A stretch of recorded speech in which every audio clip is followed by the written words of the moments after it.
Hello, this is Emily Huber, Pioneer Field Agronomist in West Central Illinois. Today we are out here checking on a cornfield that is at VE that has received a couple of very cool temperatures in the morning here this week, as low as 26 degrees as it was coming through. And so we want to check and see how this corn is doing with the potential frost that we had on it here this week. So let's take a look at the degree of injury. Here we are looking at some of the most advanced corn in the field. You can see here that we do have a little bit of browning on the tips of these seedlings, letting us know that they have received a little bit of frost injury. What's important about corn is that the growing point is actually still below the soil. But let's take a look here at the differences of what we have. So here's another one that got nipped, and you can see here the very tip of it is kind of collapsed, and that's going to be important as to how this corn crop grows out of this injury. Another one here, and then one that's just starting to poke through here, and then you can see a couple more down there.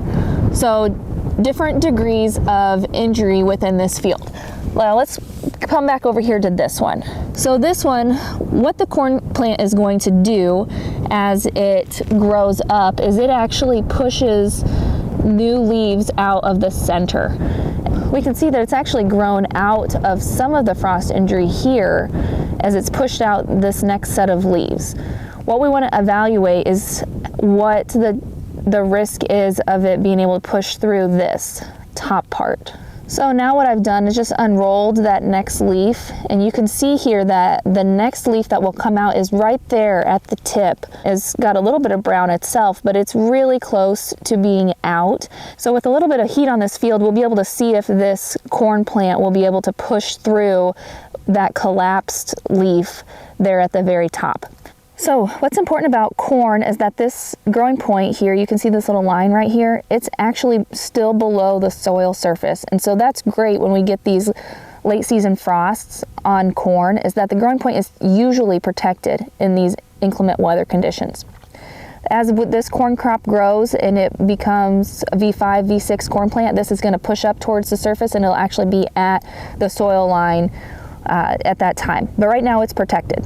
And so the only risk we have here is that as this corn plant grows, would it have buggy whipped and those interior leaves not be able to push out of this tip here? That's where we need a little bit more heat and time to be able to make that determination. This has been a look at frost on VE corn.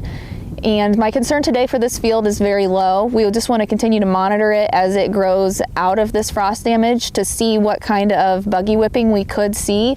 But overall, I have very low concern. It's important if you do get a frost on your fields to wait 3 to 5 days to get some heat out there so you can accurately see the regrowth opportunity, whether it's corn or soybeans.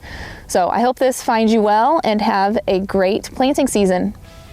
That concludes this Pioneer Agronomy video podcast. Visit our page on pioneer.com and follow us on Twitter and Facebook for more agronomy insights.